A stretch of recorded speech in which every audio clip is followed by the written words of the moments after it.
ஒரு வாப்பா தவறு செஞ்சால் கூட அம்மா கிட்ட மகன் சொல்வார், அம்மா மாப்பிள்ளை ரொம்ப துள்ளுறாருன்றுவான். நானா கிட்ட சொல்லுவான், இங்கேப்பா உங்கள் வாப்பா ரொம்ப நம்மளை சீண்டுறாருன்றுவான். இப்போ நம்மட வாப்பா எந்த வாப்பான்னு சொல்கிறது, தவறு செஞ்சால் தள்ளி வச்சு பேசணும், நல்லது செஞ்சால் ஆறாக இருந்தாலும் சேர்த்து வச்சு பேசணும். நமக்கு சம்மந்தமே இல்லாத ஒரு ஆள் அறிக்கும், அது எங்களோட ஊர் ஒருத்தர் தான் அப்படி பேசினேன்றோம், எங்களோட மாகாணம் எங்களோட கிழக்கு மாகாணத்து ஒருத்தர் தான் அப்படி செஞ்சார் அப்படின்ற. எங்கேயாவது வெளிநாட்டில் ஒருத்தர் ஏதாவது செஞ்சால் கூட எங்களோட முஸ்லீம் ஒருத்தர் தான் அதை செஞ்சிருக்கிறாருன்றோம். அப்போ நல்லது செய்யக்குள்ள எப்படியாவது சேர்த்துக்குவோம், கெட்டது செய்யக்குள்ள என்னமாலும் சொல்லி கழிச்சு விட்ருவோம். ஆனால் அல்லாட அந்த இறக்கத்தை இந்த வாசகத்திலே அல்லாஹ் தஆலா சொல்லி காட்டுறாங்க. குல் யா இபாதி அல்லதீன அஸ்ரஃபு அலா அன்ஃபுஸிஹிம், பாவம் செய்த என்னுடைய அடியார்களே என்று அல்லாஹ் சேர்த்து வச்சு பேசுகிறாங்க. இதை விட இறக்கத்தை சொல்கிறதுக்கு வேற ஒரு வசனம் தேவையே இல்லை. பாவம் செய்த என்னுடைய அடியார்களே, வேதம் கொடுக்கப்பட்டவர்களே, ஈமான் கொண்டவர்களே, மனிதர்களே, யா யுஹன்னாஸ் மனிதர்களே, இப்படியெல்லாம் அல்லாஹ் குர்ஆனில் சொல்கிறான். ஆனால் இந்த கட்டத்தில் தள்ளி வச்சு பேச வேண்டிய இடத்துல அல்லாஹ் அள்ளி வச்சு பேசுகிறான். பாவம் செய்த என்னுடைய அடியார்களே அப்படின்னு அல்லாஹ் கூப்பிட்டு என்ன சொல்கிறான் தெரியுமா? பாவிகளே என்று கூப்பிட்டு, லா தக்னத்து மிர் ரஹ்மத்தில்லா, என்ற இறக்கத்தில் நீங்கள் நம்பிக்கையை கைவிட்டுறாதீங்க. பாவம் செய்தவர்களே, என்ற இறக்கத்தில், என்ற அருளை, இந்த கருணையில், ரஹ்மத்தில் நீங்கள் நம்பிக்கையை கைவிட்டுறாதீங்க, நிராசையை அடைஞ்சிடாதீங்க. இன்னல்லாஹ யக்ஃபிரு துனூப ஜமீஅ, அல்லாஹ் எல்லா பாவத்தையும் மன்னிக்கக்கூடியது, அல்லாஹ் எல்லா பாவத்தையும் மன்னிக்கக்கூடியது. அப்போ நீங்கள் என்கிட்ட மன்னிப்பு கேளுங்க, நான் உங்களை மன்னிக்கிறேன் அப்படி என்று அல்லாஹ் தஆலா அவனுடைய அந்த அருளை அவ்வளோ அழகாக அந்த வாசகத்தில் சொல்கிறத நாங்கள் பார்க்கலாம். நபிகள் பெருமானார் ஸல்லல்லாஹு அலைஹி வஸல்லம் அவங்க சொல்லக்கூடிய ஒரு ஹதீஸ், புகாரியில் முஸ்லீமில் எல்லாம் பதிவாக இருக்கக்கூடிய ஒரு ஹதீஸ். அவங்க சொல்கிறாங்க, அல்லாஹ் தஆலா இரக்கம் என்பதை 100ஆக பிரித்தான். ரஹ்மத்துங்கிறது இரக்கம். நம்முடைய ஆக்கள் அருள் என்று மொழிபெயர்ப்பாங்க, நிஅமத்து தான் அருள், ரஹ்மத்துங்கிறது கருணை, இரக்கம். நபிகள் நாயகம் ஸல்லல்லாஹு அலைஹி வஸல்லம் பேர குழந்தை மௌத்தாயி மடியில் உயிர் போனதுக்கு அழுத போது, யார சொல்லலாம் நீங்கள் அழுகுறீங்களேன்றதுக்கு சொன்னாங்க, ஹாதிஹி ரஹ்மத்துன் ஜஅலஹல்லாஹு ஃபி குலூபில் இபாத், இது அல்லாஹ் அடியார்களுடைய உள்ளத்தில் போட்ட இரக்கத்தால் அழுகுறேன்றாங்க. ரஹ்மத் இரக்கம். இந்த இரக்கம் என்பதை, கருணை என்பதை அல்லாஹ் 100ஆக பிரித்தான். ரசூலுல்லாஹி ஸல்லல்லாஹு அலைஹி வஸல்லம் சொல்கிறாங்க, 100ஆக பிரிச்சுட்டு அதில் 100 பிரிச்சுட்டு அதில் 1 மட்டும் இந்த உலகத்தில் உள்ள ஜீவராசிகள் அத்தனைக்கும் பிரித்து கொடுத்துட்டான். ஒரு விலங்கு தன்னுடைய குறுக்க வர கன்று மிரிபடாமல் இருக்க தன் கால் கோரையை தூக்கி பிடித்து கொண்டே இருப்பதும் அந்த ஒன்றில் உள்ளது தான் அப்படிங்கிறாங்க ரசூலுல்லாஹி ஸல்லல்லாஹு அலைஹி வஸல்லம். அப்போ விலங்குகள், பறவைகள், ஊர்வன, மனிதன் இதெல்லாம் இறக்கம் காட்டுறது இவ்வளோ பெரிய இறக்கம். உயிரை கொடுக்கக்கூடாது என்ற கிட்னியை கொடுக்குறேன் பிள்ளைக்குன்றான், என்ற நானாக்கு நான் கிட்னி தரேன்றான். விளங்கிட்டா? அவருக்கு பதிலாக நான் செத்து போகிறேனுங்கிற அளவுக்கு இறக்கம் இருக்குது பிள்ளைகளுக்காக. ஒரு கர்ப்பிணி பெண்ணுக்கிட்ட பிள்ளையை காப்பாற்றலாம், இல்லாட்டி ஒன்றை காப்பாற்றலாம்னா பிள்ளையை காப்பாற்றணுங்க நான் போகிறேன்றான். அப்போ அந்த அளவுக்கு இந்த இறக்கம் எல்லாம் வந்து ஒன்றை பிரித்து கொடுத்தது தான். எத்தனை கோடி மக்கள் இந்த உலகத்தில் மரணிச்சுட்டு அங்கேயே வர போகிறாங்க, எல்லாம் ஒன்றை பிரித்து கொடுத்தது தான். மீதி 99 அல்லாஹ்வுடைய இறக்கம் அப்படி என்று நபிகள் நாயகம் ஸல்லல்லாஹு அலைஹி வஸல்லம் அவங்க சொல்கிறாங்க. அவ்வளோ இறக்கம் உள்ளவன். நம்மடாக்கள் சொல்கிறது தாயை விட 70 மடங்கு இறக்கம் உள்ளவன். 70 எங்கே சொல்ல முடியும்? 70 என்று சொல்லலாமா? இவ்வளோ அல்லாஹ்வுடைய அந்த கருணை இறக்கம் உள்ளவனாக அல்லாஹ் இருக்கிறான். அல்லாஹ் ஒருத்தனை தூக்கி நரகத்தில் போகிறான்னு சொன்னால் அவர் போட வேண்டிய ஆள் தான், சும்மா போட மாட்டான். அல்லாஹ் ஒருத்தரை தண்டிக்க வேண்டிய ஆள் தான். அவ்வளோக்கு அல்லாஹ் தஆலா மன்னிக்கிறதுக்கு அவருக்கு வாய்ப்புகளை கொடுத்துக்கிட்டே இருக்கிறான் பாருங்க. இவ்வளோ கருணை உள்ளவன் அல்லாஹ். ஒரு சிலர் வந்து அல்லாஹ்ட மன்னிப்பு இறக்கம் இதை பேசின மக்கள் இபாதத் செய்ய முட்டுவாங்களோ அப்படின்னு நினைக்கக்கூடும். ஆனால் உண்மையிலேயே ஒரு நல்ல ஒரு மனசில் அல்லாஹ் இறக்கம் உள்ளவனுங்கிறத சொல்லும்போது தவறு செய்ய மனசு வராது. இயல்பாக ஒரு மனிதனுடைய மனசு அப்படி தான் இருக்கும். அதாவது ஒரு ஆளுக்கு அநியாயம் செய்யக்கூட இந்த மனுஷனுக்கு அநியாயம் செய்யலாமா, அவர் எவ்வளோ நல்லவர் அப்படின்ற ஒரு மனசு வருமா இல்லையா?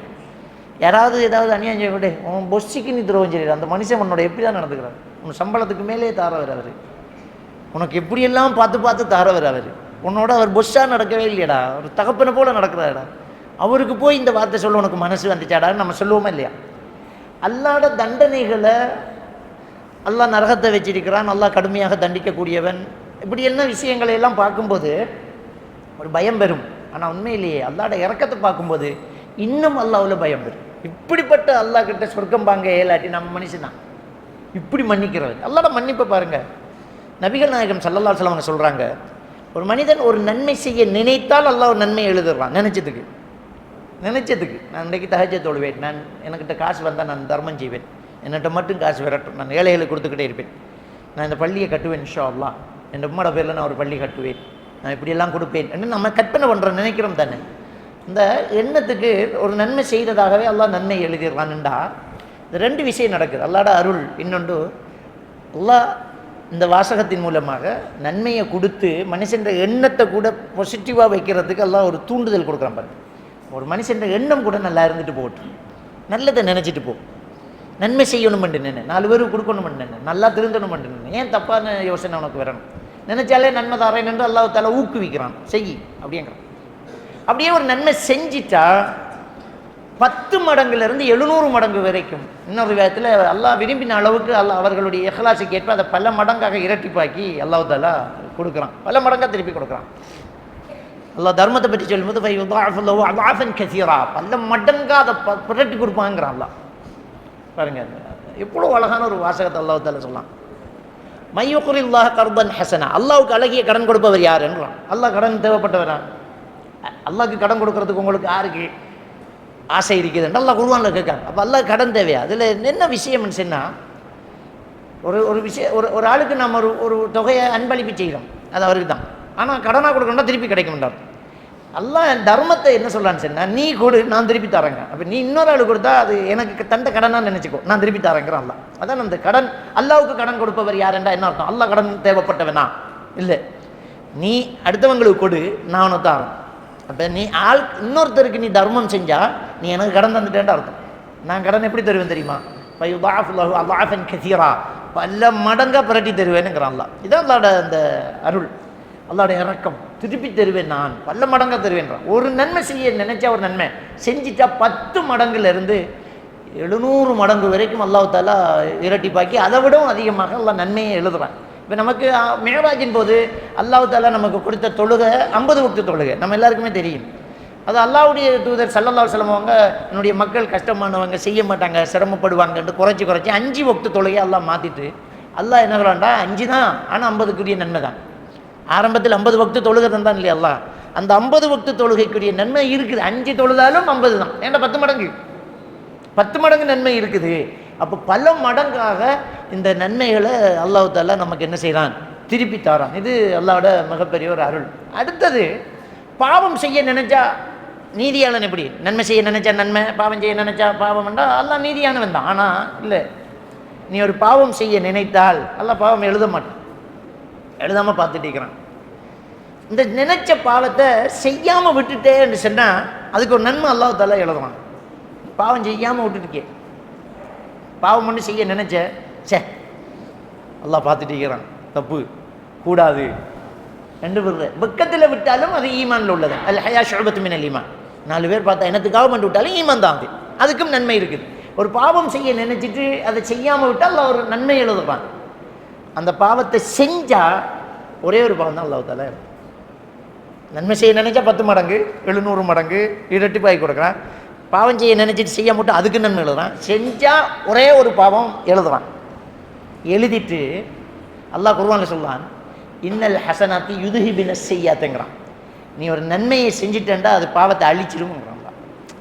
நம்ம ஒரு நன்மை செஞ்சுட்டேன், தொழுதுட்டோமா, பாவம் அழிஞ்சு. ஒரு நபி தோழர் ஒரு பாவத்தை செஞ்சுட்டார், ஒரு மானக்கேடான ஒரு விஷயத்தை அவர் செஞ்சுட்டார். இஸ்லாத்துக்கு வந்தவர் தப்பு உணர்றார். ரசூலுல்லாஹி ஸல்லல்லாஹு அலைஹி வஸல்லம் வராங்க, யார் சொல்லலாம், இன்ன பாவத்தை நான் செஞ்சுட்டேன், எனக்கு என்ன தண்டனை, என்ன புனிதப்படுத்துங்க, மறுமையில் நான் வந்து மாட்டிக்கக்கூடாது. ரசூலுல்லாஹி ஸல்லல்லாஹு அலைஹி வஸல்லம் அவங்க கேட்குறாங்க, அது சல்லைத்த மானா, இப்போ தொழுகை நடந்துச்சு இல்லையா, ஃபர்லான தொழுகை ஒன்று, நான் நினைக்கிறேன் அந்த ஹதீஸில் அசர் தொழுகைன்னு வருது. இப்போ தொழுகை நடந்துச்சு, அந்த தொழுகையில் எங்களோட நீங்கள் தொழுதிங்களான்னு கேட்டாங்க. ஆமியார் ரசூலுல்லாஹ் தொழுதுட்டாங்க. அல்லாஹ் மன்னிச்சிட்டான் போங்கன்றான், அல்லாஹ் மன்னிச்சிட்டான் போங்கன்றான். அப்போ அல்லாஹ் குர்ஆனில் சொல்லலாம், இன்னல் ஹசனாத்தி யுதுஹிபின செய்யாத்துங்கிறான். நன்மைகள் என்பது பாவங்களை அழிச்சிடும். இப்போ நம்ம ஒரு நன்மை செய்யக்குள்ளையே பாவத்தை அழிக்கிறாங்க. அப்போ அல்லாஹ்ட அருளை பாருங்க, பாவம் எழுதுகிற வீதமே குறைய, நன்மை எழுதுகிற வீதம் அதிகம். அந்த நன்மைக்கு பாவத்தையும் அழிக்கிறான். இப்போ நம்ம உது செய்யும் போது கையை கழுவுறோம், அந்த கையை கழுவும் போது அந்த கையால் வடிகிற தண்ணியோடு அல்லது அதன் கடைசி துளியோடு கையால் செஞ்ச பாவம் கழுவப்படுது. முகத்தை கழுவுறீங்க, கண்ணால் செஞ்ச பாவம் கழுவப்படுது. காலை கழுவுறீங்க, காலால் செஞ்ச பாவம் கழுவப்படுது. ரசூலுல்லாஹ் சொன்னாங்க, நாங்கள் தொழுகைக்காக எடுத்து வைக்கக்கூடிய ஒவ்வொரு எட்டுலையும் ஒவ்வொரு பாவம் உதிருது, ஒரு நன்மை அந்தஸ்து எழுதப்படுது. ரசூலுல்லாஹி ஸல்லல்லாஹு அலைஹி வஸல்லம் சொல்கிறாங்க, தொழுதுட்டு சுப்ஹானல்லாஹ் அல்ஹம்துலில்லாஹ் அல்லாஹ் அக்பர்ங்கிற அந்த திக்ர் செய்கிறோம் இல்லை 100 தடவை, அந்த திக்ர் செஞ்சால் கடல் நிறைய அளவுக்கு அவருடைய பாவம் இருந்தாலும் அல்லாஹ் மன்னிக்கிறாங்கன்றாங்க, மன்னிக்கப்படுது. அப்போ எவ்வளவு அல்லாஹ் நமக்கு அந்த பாவங்களை கழுவுறதுக்கான வாய்ப்புகள் அல்லாஹ் தாலா தரான். இது சகல மாதங்கள்லையும் எல்லா மாதங்கள்லையும் அல்லாஹ் தாலா நமக்கு அந்த பாவங்களை அப்படியே கழுவுறதுக்கு நம்மளை புனிதப்படுத்துறதுக்கான வாய்ப்புகளை தான் அல்லாஹ் தாலா. இதை விட பெரிய அருளாளன் இந்த அல்லாஹ் கிட்ட சொர்க்கம் வாங்க தெரியாட்டி நம்ம என்ன மனுஷன், நம்ம என்ன அடியான். இப்படி அல்லாஹ் தாரவனுக்கிட்ட சொர்க்கம் வாங்க தெரியாட்டி, இவனுக்கிட்ட மன்னிப்பை வாங்கி எடுக்க தெரியாட்டி, இந்த அல்லாஹ்க்கு அடியானா இருந்து சொர்க்கம் போக முடியலாட்டி அவன் நரகம் போக வேண்டியவன் தான்.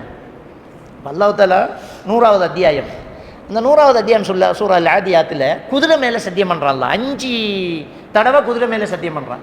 அந்த 5 வாசகமும் யுத்தத்துக்கு போகிற குதிரையெல்லாம் சத்தியம் பண்ணுறான்.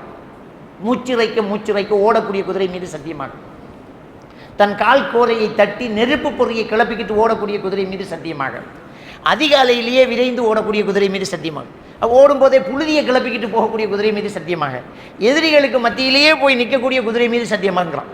அப்போ எல்லாமே மேலே இருக்கிறவன் புல்லு போட்டானுங்கிறதுக்காக செத்து போக தயாராகிற குதிரை மேலே சத்தியம் பண்ணுறான். மேலே இருக்கிற என்ன படைச்சானா குதிரையை, புல்லு போட்டிக்கான் கொள்ளு போட்டிக்கான், அவ்வளோதான். இப்படி சாப்பாடு தந்தவன் ஓடச்சேன்னா ஓடுது, நல்லா தெரியுது போர்க்களம் வெட்டு உழுது, முன்னுக்கு இருக்கிற குதிரையெல்லாம் சாய்க்கிறான், செத்து போகிறான். அது தெரிஞ்சாலும் மேலே இருக்கிறோம் போவச்சுன்னா போயிட்டே இருக்கிறேன் அப்படிங்கிற அந்த குதிரை மேலே அல்லாஹ் சத்தியம் பண்ணி 6வது வசனம் சொல்றான், இன்னல் இன்சானலி ரப்பிஹி லகனூத், இந்த மனிதன் இறைவனுக்கு நன்றி கட்டவனாக இருக்கிறாங்கிறான். எவ்வளோ ஒரு கடுமையான ஒரு வாசகம் தெரியுமா. அல்லாஹ் நம்மளை ஒன்றுமில்லாமல் இருந்து படைச்சி அத்தனையும் தந்து, ஈமானு தந்து, தெளிவை தந்து, விளக்கத்தை தந்து, அவ்வளோ தந்துட்டு என்ன சொல்கிறேன் நான் வணங்குங்கிறான். கொஞ்ச நேரம் தொழுகைக்கு நம்ம தயார் இல்லாட்டி மனுஷன் நன்றி கட்டவன் தான். அல்லாஹ் என்ன கேட்குறான், தீ மிதிக்க சொன்னானா, நெருப்பில் பாய சொன்னானா, ஊசி ஏற்றி குத்த சொன்னானா, அப்படி கஷ்டப்படுத்தவே இல்லையே. நம்ம ஒரு ஹோட்டலில் போய் ஒரு சாப்பாடுக்கு ஆர்டர் பண்ணிவிட்டு வெயிட் பண்ணிட்டு இருக்கிற நேரத்தில் 2 ஃபர்லு தொழுக தொழலாம், 3 ஃபர்லு தொழுக தொழலாம். இப்போ உள்ள சிஸ்டத்தில் ஒரு ஹோட்டலில் நீங்கள் ஆர்டர் பண்ணால் ஃப்ரெஷ்ஷாக தான் சாப்பாடு வரும். நீங்கள் ஆர்டர் பண்ணிவிட்டு அப்படி வெயிட் பண்ணிட்டு இருக்கிற நேரத்தை விட குறைவான நேரம் தான் ஒரு வக்து தொழுகை. அந்த தொழுகையே நீ தொழ ரெடி இல்லாட்டி தொழாதவனுக்கு நரகம்ங்கிறது எவ்வளோ ஒரு நியாயமான ஒரு வாசகம். அப்போ இவ்வளவு அல்லாஹ் தந்து அல்லாட அருளை பல மடங்காக அல்லாஹ் தஆலா தாரான். எல்லா மாதங்களையும் அல்லாஹ் ரொம்ப இரக்கம் உள்ளவர். என்ன பாவம் செஞ்ச என்று அடியானே என்ற கருணையில் நம்பிக்கையை கைவிட்டுறாதப்ப நான் மன்னிச்சிடுவேன், வா கேளு, நான் தயாராக இருக்கிறேன் அப்படின்னு அல்லாஹ்வுடைய தூதர் ஸல்லல்லாஹு அலைஹி வஸல்லம் அவங்களுக்கு இந்த வசனத்தை இறக்குறான் அல்லாஹ். ஒரு ஹதீஸை பாருங்கள், நபிகள் நாயகம் ஸல்லல்லாஹு அலைஹி வஸல்லம் அவர்கள் சபையில் இருக்கிறாங்க. ஒரு வயதானவர் வாரார். அந்த வயதானவர் வருவார், அவர் பொல்லை ஊண்டிக்கிட்டு கூணின்று வாரார். இந்த ஹதீஸை ரிவாயத்து பண்ணக்கூடிய சொல்ல அது சக்கத்த ஹாஜபா, அவருடைய கண்புருவ முடிகள் கூட கொட்டி இருந்தது. அப்படியே வந்தார், வந்து கேட்குறாரு, இதில் யார் முஹம்மது என்ற ஒரு ரிவாயத்தில் வருது, இல்லை யார் அவருக்கு நபியே தெரியாது, இல்லை யார் முஹம்மது என்று கேட்குறாங்க. இன்னொரு ரிவாயத்தில் நேரடியாக வந்து கேட்குறாங்க, முஹம்மதே, ஒரு மனுஷன் ரொம்ப பாவம் செஞ்சுக்கிறான், இந்த உலகத்தில் உள்ள சின்ன பாவம் பெரிய பாவம் எல்லா பாவத்தையும் அவன் செஞ்சிருக்கிறான். அவர் விளங்கப்படுத்துறதுக்கு ஒரு யுக்தியை கையாளுறாரு. எந்த அளவுக்கு அவன் பாவம் செஞ்சுக்கான் தெரியுமா? இந்த அரபு தீபகற்பத்தில் இப்போ பூமியில் இருக்கிறார்கள் எல்லாருக்கும் அவர் ஒருத்தர் செஞ்ச பாவத்தை தலைக்கு பாதியாக பிரித்து கொடுத்தா அம்புட்டு பேரும் அழிஞ்சு போய்த்துருவாங்க, அவ்வளோ பாவம் செஞ்சுக்கிறான். இதை விட வேற விளங்கப்படுத்த முடியாது. அவர் ஒருத்தர் செஞ்ச பாவத்தை இன்னைக்கு பூமியில் இருக்கிறார்கள் எல்லாருக்கும் ஆளுக்கு கொஞ்சம் கொஞ்சமாக பிரித்து கொடுத்தா முழு பேரும் நரகத்துக்கு போகிற அளவுக்கு, அழிஞ்சு போகிற அளவுக்கு அவர் பாவம் செஞ்சிக்கார். இவரை அல்லாஹ் மன்னிப்பானா அப்படின்னு படற்கையில் யாருக்கோ கேட்குற மாதிரி அந்த கேள்வியை கேட்குறாரு ஒரு வயதானவர். பெருமானார் ஸல்லல்லாஹு அலைஹி வஸல்லம் அவர்கள் அவருடைய பேச்சிலேயே அவருடைய நோக்கத்தை புரிஞ்சுக்கிட்டாங்க. அவரை தான் கேட்குறாருங்கிறத ரசூலுல்லாஹி ஸல்லல்லாஹு அலைஹி வஸல்லம் அவங்க புரிஞ்சுக்கிட்டு கேட்குறாங்க. தஷஹது அல்லா இலாஹ இல்லல்லாஹ் வ அன்னி ரசூலுல்லாஹ், ஒத்த கேள்வி, நீ அல்லாஹ்வை ஈமான் கொண்டு என்ன ரசூலுல்லாஹ்வா ஏற்றுக்கிறையா, இஸ்லாத்துக்கு வர்றையான்றான் ஒரு கேள்வி கேட்குறாங்க. அப்போ அந்த மனிதர் சொல்கிறாரு, அஷ்ஹது அல்லா இலாஹ இல்லல்லாஹ் வ அஷ்ஹது அன்னக ரசூலுல்லாஹ், உடனே கலிமா சொல்லி அவரது இஸ்லாத்தை ஏற்றுக்கிறார். பெருமானார் ஸல்லல்லாஹு அலைஹி வஸல்லம் அவங்க சொன்னாங்க, போங்க இனிமேல் பாவம் செய்யாதீங்க, நன்மை செய்யுங்க, உங்களோட எல்லா பாவத்தையும் அல்லாஹ் தஆலா மன்னிச்சிட்டான் அப்படின்னா அவருக்கு போய்க்க முடியல, ஆச்சரியமாக போகுது. அவர் கேட்குறாரு, அந்த பெரிய பாவம் சின்ன பாவம் எல்லாத்தையும் தானா மன்னிச்சிட்டான்றார். அவருக்கே நம்ப முடியலை, சின்ன பாவம் பெரிய பாவம் எல்லாத்தையும் மன்னிச்சிட்டானா அப்படின்னு கேட்குறார். அல்லாஹ்வுடைய தூதர் ஸல்லல்லாஹு அலைஹி வஸல்லம் சொன்னாங்க, கண்டிப்பாக எல்லா பாவத்தையும் மன்னிச்சிட்டான், அது மட்டும் இல்லை அந்த பாவத்தை எல்லாம் நன்மையாக புரட்டிட்டான் அப்படின்னு சொல்லி அந்த விஷயத்தை நபிகள் நாயகம் ஸல்லல்லாஹு அலைஹி வஸல்லம் அவங்க சொன்ன உடனே அவரால் தாங்கிக்க முடியலை. திரும்பினார், அல்லாஹு அக்பர் அல்லாஹு அக்பர் அல்லாஹு அக்பர் அல்லாஹு அக்பர் என்றார். போகிறார், எங்கள் கண்ணை விட்டு மறையும் வரைக்கும் அவர் அல்லாஹு அக்பர் என்று அந்த தடியை ஊண்டிக்கிட்டு அப்படியே போனதை நாங்கள் கண்டோம் என்று சஹாபாக்கள் சொல்கிறாங்கன்ற அல்லாஹ்வுடைய இரக்கத்தை இதுக்கு மேலே எப்படி எவ்வளவு அல்லாஹ் இறக்கமுள்ள. ஒருத்தர் கலிமா சொல்லி இஸ்லாத்துக்கு வந்துட்டேன்னா எல்லாத்தையும் அழிச்சிட்டாங்கிறான், எல்லாத்தையும் நான் மன்னிச்சிட்டேன்பா அப்படின்றான். அவ்வளோ பெரிய இறக்கமுள்ள ரஹ்மான் என்ன செய்கிறான்னு சொன்னால், இந்த ரமலான் மாதத்தை நமக்கு தரான். இந்த ரமலான் மாதத்திலேயே அல்லாஹ் பல மடங்கு நன்மைகளை நமக்கு தாரான். இது வருஷத்துக்கு ஒரு தடவை நமக்கு ஒரு போனஸ் வாய்ப்பு. இன்னும் எடுத்துக்க, இப்போ வெளிநாட்டில் பாஞ்சு வேலைகளுக்கு பிடிச்சா ஜெயில், அந்த கவர்மெண்ட் திடீர்னு ஒரு போனஸ் கொடுக்கும். இந்த 20 நாளைக்குள்ளே தானாக வந்துட்டிங்கன்னா உங்களுக்கு டிக்கெட்டை போட்டு நாட்டுக்கு அனுப்புகிறோம், ஒரு தண்டனையும் இல்லை, ஒரு ஃபைனும் இல்லை அப்படின்ற ஒரு போனஸ் கொடுப்பான் பாருங்க. அல்லாஹ் தஆலா ஒரு போனஸ் கொடுக்குறான். வருஷத்தில் ஒரு மாதம், இந்த ரமலான் மாதம் பல மடங்கு நன்மைகளை நான் இரட்டிப்பாக்கி தரேன். சொர்க்கத்தின் கதவுகள் திறந்து விடப்படும், நரகத்தின் கதவுகள் அடைக்கப்படும், ஷைத்தான்கள் விலங்கிலிடப்படுவார்கள், நன்மைகள் பல மடங்காக தரப்படும். வா கேளு, அமல் செய், இபாதத்தில் ஈடுபடு அப்படின்னு ஒரு வாய்ப்பை கொடுத்து, சுப்ஹானல்லாஹ், அந்த மாதத்தில் ஒரு இரவு அல்லாஹ் தஆலா குறிப்பிட்டு, இன்னா அன்ஸல்னாஹு ஃபீ லைலத்துல் கத்ர், நாம் இந்த குர்ஆனை லைலத்துல் கத்ர், கத்ருடைய இரவில் நாம் இந்த குர்ஆனை இறக்கினோம். அந்த லைலத்துல் கத்ர் கைரு மின் அல்ஃபி ஷஹர், அந்த இரவு எவ்வளவு சிறப்பான இரவு தெரியுமா? 1000 மாதங்களை விட சிறந்தது. விட 1000 மாதங்கள்னு மட்டுப்படுத்தலை, 1000 மாதம்ங்கிறது 83 ஆண்டு காலங்களுக்கும் இன்னும் 3 மாதமும் பேர், 83 வருஷத்தை விட சிறந்த ஒரு இரவு இந்த ரமலான் மாதத்தில் அல்லாஹ் தஆலா வச்சு, இதில் அல்லாஹ் தஆலா என்ன செய்கிறான், இதில் மலக்குமார்கள் என்ன செய்கிறாங்க, ஜிப்ரீல் அலைஹிஸ்ஸலாத்து வஸ்ஸலாம் அவர்கள் அருளை கொண்டு வர்றாங்க. அப்போ அது இந்த ஃபஜ்ர் விடியும் வரைக்கும் அந்த நாள் நீடிக்குது அப்படின்னு சொல்லி அந்த இரவின் சிறப்பை அல்லாஹ் தஆலா தந்துட்டு, போனஸாக அந்த மாதமே சிறப்பு. அந்த மாதத்தில் ஒரு நாள், அந்த ஒரு நாள் 1000 மாதங்களை விட சிறந்தது. நம்ம உயிரோடு இருந்தாலே 83 வருஷம் இருப்போமா இல்லையான்னு தெரியாது. நம்ம உயிரோடு இருந்தாலே 83 வருஷம் இருப்போமான்னு தெரியாது. இருந்தாலும் 83 வருஷம் நம்ம அமல் செய்ய மாட்டோம். சிறுபிராயம், வயோதிபம், நோய், வேலை வெட்டி என்று 83 வருஷமும் நம்ம சதா வணக்கத்திலேயே இருக்க முடியுமானா முடியாது. ஆனால் ஒரே ஒரு இரவு பாதி நாள் நம்ம தொழுகிற தொழுகைக்கு 83 வருடம் தொழுத நன்மை கிடைக்கும். செஞ்ச தர்மம் 83 ஆண்டுகள் தர்மம் செஞ்ச நன்மை, ஓதின குர்ஆன் 83 ஆண்டுகள், திக்ரு 83 ஆண்டுகள், இவ்வளோ பெரிய ஒரு பாக்கியம். அப்போ ஒரு சாதாரண ஒரு மனுஷனுக்கு 10 வருஷம் நோன்பு கிடைச்சாலே 830 ஆண்டுகள் அமல் செஞ்ச நன்மை கிடைச்சிடும். அப்போ 50-60 வருஷம் வாழக்கூடிய நம்ம 1000 ஆண்டுகள் வாழ்ந்த நூஹ் நபியுடைய சமுதாயத்தை விட முதல் சொர்க்கம் போகிறதுக்கு காரணமே இதுதான், இந்த லைலத்துல் கத்ர். அவங்கள விட அமல் கூட செஞ்சுட்டு போகிறோம். அவங்க 1000 வருஷம் வாழ்ந்தவங்க, நம்ம 50 வருஷம் வாழ்ந்துட்டு 4000 வருஷம் அமல் செஞ்ச நன்மையை எடுத்துகிட்டு போகிறோம். 5000 வருஷம் அமல் செஞ்ச நன்மை நமக்கு கிடைச்சிட போகுது. அவ்வளோ ஒரு சிறப்பாக இந்த லைலத்துல் கத்ர் இரவு அல்லாஹ் தஆலா வச்சுட்டான். அதையும் நபிகள் நாயகம் ஸல்லல்லாஹு அலைஹி வஸல்லம் கடைசி 10 ஒற்றை இரவில் எதிர்பாருங்கிறாங்க. அந்த ஒற்றை இரவில் ரசூலுல்லாஹி ஸல்லல்லாஹு அலைஹி வஸல்லம் அவர்கள் இபாதத் செஞ்சதில் 27ஆவது நாள் கொஞ்சம் கூடுதலாக தான் ரசூலுல்லாஹி ஸல்லல்லாஹு அலைஹி வஸல்லம் அவங்க நின்று வணங்கியிருக்கிறாங்க. 23ஆம் நாள் ரசூலுல்லாஹி ஸல்லல்லாஹு அலைஹி வஸல்லம் அவர்கள் தொழுகை நடத்தினாங்க, நாங்கள் பின்னுக்கு நின்றோம். 25ஆவது நாள் நின்றாங்க, இரவின் பாதி அளவுக்கு தொழுதுட்டாங்க. 27ஆம் நாள் சஹர் செய்கிறதுக்கு டைம் கிடைக்குமா, சாப்பிட்றலாமா, இன்னும் தொழுகிறத பார்த்தா சுபவுக்கு பாங்கு வரைஞ்சிரும் போல இருக்கே என்று நாங்கள் நினைக்கிற அளவுக்கு நின்று வணங்கினாங்க.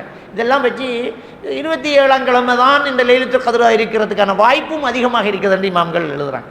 அவ்வளோ ஒரு சிறப்புள்ள ஒரு நாளாக இந்த லைலத்துல் கத்ர் இரவு அல்லாஹ்வுட அருளின் ஒரு மிகப்பெரிய ஒரு கூட்டாக, ஒரு குவியலாக இந்த லைலத்துல் கத்ர் இரவை நாங்கள் கவனிக்கக்கூடியதாக இருக்குது.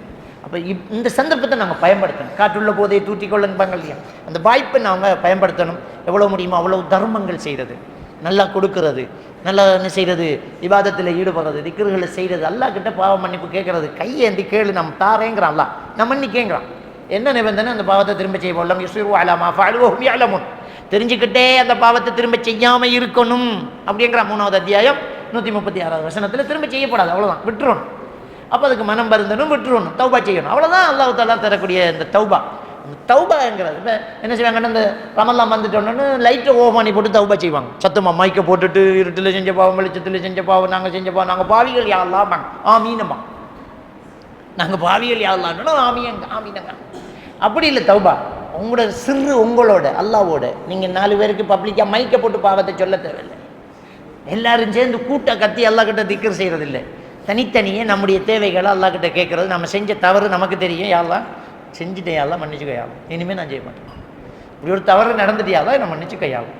அப்போ நம்ம இந்த இருக்கக்கூடிய அந்த நேரங்களில் அல்லாஹ் கிட்ட மன்னிப்பு கேட்டு தௌபா செய்யக்கூடியவர்களாக, திக்ர்கள் செய்யக்கூடியவர்களாக, அல்லாவை நெருங்கக்கூடியவர்களாக, அல்லாஹ் கருணையாளன், அல்லாஹ் இரக்கமுள்ளவன், அல்லாவை பற்றி எண்ணம் எப்போவுமே நல்லா இருக்கும். நமக்கு அல்லாஹ் மன்னிப்பான், நபிகள் நாயகம் ஸல்லல்லாஹு அலைஹி வஸல்லம் அவர்கள் ஒரு இளைஞன் சக்கராத்துடைய மரணப்படுக்கையில் இருக்கும்போது பார்க்க போய் அவர்கிட்ட கேட்குறாங்க, கைஃப தஜிது கேட்குறாங்க, உன்னுடைய நிலைமை எப்படி இருக்குப்பா, மனநிலை எப்படி இருக்குது அப்படின்னு நபிகள் நாயகம் ஸல்லல்லாஹு அலைஹி வஸல்லம் அவங்க கேட்குறாங்க.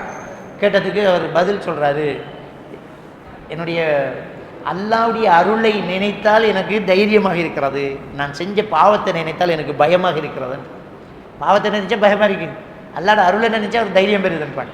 நபிகள் நாயகம் ஸல்லல்லாஹு அலைஹி வஸல்லம் அவர்கள் சொன்னார்கள், இந்த இரண்டு மனநிலையிலும் யார் அல்லாஹ்வை சந்திக்கிறாரோ அல்லாஹ் கண்டிப்பாக அவருடைய பாவத்தை மன்னிக்கிறான், அவருடைய எதிர்பார்ப்பு மாதிரி அல்லாஹ் அருளும் செய்கிறாங்கிறாங்க. அப்போ அந்த அல்லாஹ்வோட தண்டனையை பயப்படணும், அதே நேரம் அல்லாஹ்வோட அருளை நம்பிக்கையாகவும் இருக்கணும். அல்லாஹ் மன்னிப்பான், அல்லாஹ் இரக்கமுள்ளது, அல்லாஹ் நிச்சயமாக மன்னிப்பான் அப்படிங்கிற அந்த நல்லெண்ணம் நம்பிக்கையும் ஹுஸ்னுல் பில்லா நம்மகிட்ட இருக்கணும். அப்படியான எண்ணங்களோட நம்ம அல்லாஹ்விட்ட நாங்கள் பிரார்த்தனை செய்யக்கூடியவர்களாக கேட்கக்கூடியவர்களாக அங்கே இருக்கணும். அடுத்தது இந்த அதில் நம்ம எடுக்கக்கூடிய இன்னொரு எடுபொருள் என்னென்னா, லைலத்துல் கத்ர் இரவு ஒற்றைப்பட்ட இரவில் எதிர்பாருங்கன்றாங்க. அப்போ லைலத்துல் கத்ர் இரவு ஒரு நாள் தான், 2 நாள் இல்லை.